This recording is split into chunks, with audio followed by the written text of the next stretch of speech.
Australia has the world's highest rates of skin cancer, and yet South Australia does not have a mobile early detection unit.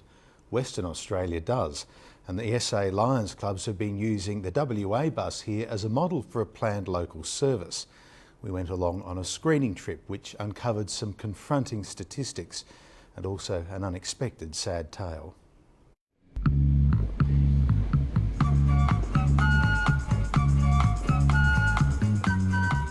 It's a perfect picture of retirement, pottering around in a converted tour bus, grey nomad heaven.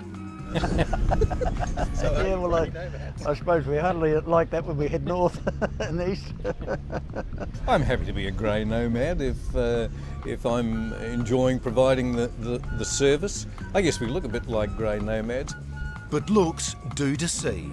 These men are here with a purpose, driving their bus over the Nullarbor from Perth to Port Pirie. Normally sunny, today though soggy. It's a pity that weather's like this. It'll make it a bit more difficult.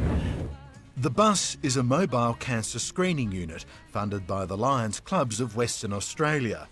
It's dedicated to detecting and preventing perhaps the most insidious of all cancers, those of the skin.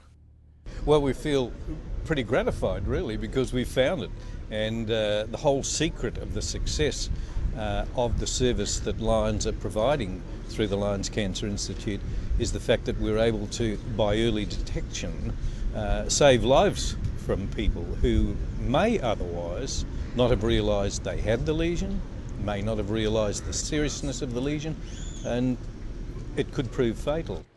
There's a steady stream of pre-booked visitors throughout the day. By the time the volunteers finish, they'll have screened close to 80 people. Ernie Polly is the first. After 20 years of working in the fierce Northern Territory sun, he's having a full-body screen.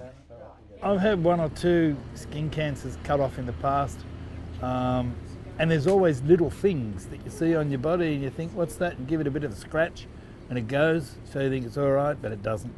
And getting those sorts of things checked out is really why I came today, just to be sure that I'm all right. I'll start on your back. For Ernie Polly, the news today is good. A few things to keep an eye on, but nothing of immediate concern. For others, though, that isn't the case. What the team find underscores Australia's dubious distinction of having the world's highest rates of skin cancer. During recent tours of the Kimberley, they've screened more than 1,800 people.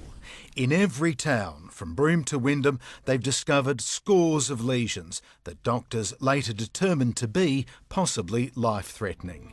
It's almost a mirror image of what the screening team have uncovered in South Australia. We've screened 1,800 people. We've actually referred 533 of those onto their general practitioner for further investigation, and 368 of those lesions were considered to be life-threatening.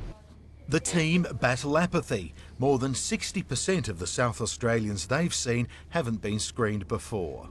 A bit of keratosis just here, see this? And they confront the myths. It's not just a disease of older people. Experts say skin cancer is the most common form of cancer in under 35s. Nor does skin cancer appear exclusively on parts of the body exposed to the sun. We find them inside the mouth, certainly on the tongue, inside the ears, in the hair. We've had them inside the nose, between the toes. The screening booth walls are covered with pictures of various skin cancers the team have helped detect.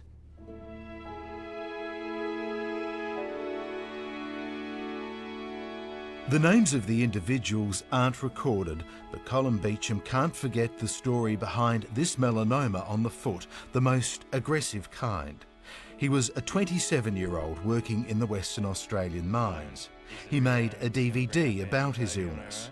He died just 2 days after his infant son was born. Then the haunting realisation dawns.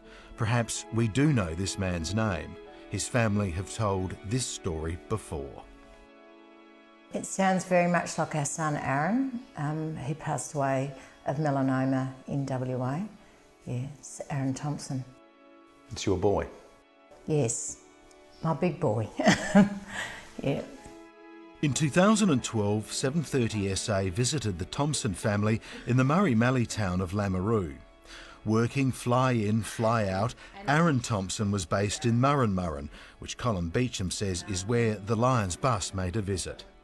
Doctors had told Aaron Thompson previously he had a simple plantar wart. It wouldn't kill him. But it was a melanoma, and it did. Since then, Glenda Thompson has travelled South Australia with Aaron's DVD, spreading the message of early detection. She's spoken to the Crows and Port Adelaide football clubs, and after talking to employees of SA Power Networks, screening turned up 5 melanomas, all, she says, caught in time. It's probably kept me going. It makes me feel good when I'm out there, like hopefully saving another family from going through what we've been through. It's really good to hear when someone has found a melanoma and been diagnosed in the early stages. It's another life that's been saved. Yeah, it certainly has helped me heaps. But what Glenda Thompson would really love to see is a mobile screening bus based in South Australia. And that's the other reason the WA bus is here, to prove the viability of such a service. The local Lions clubs say they've got the money to buy a bus, but there are a couple of outstanding issues.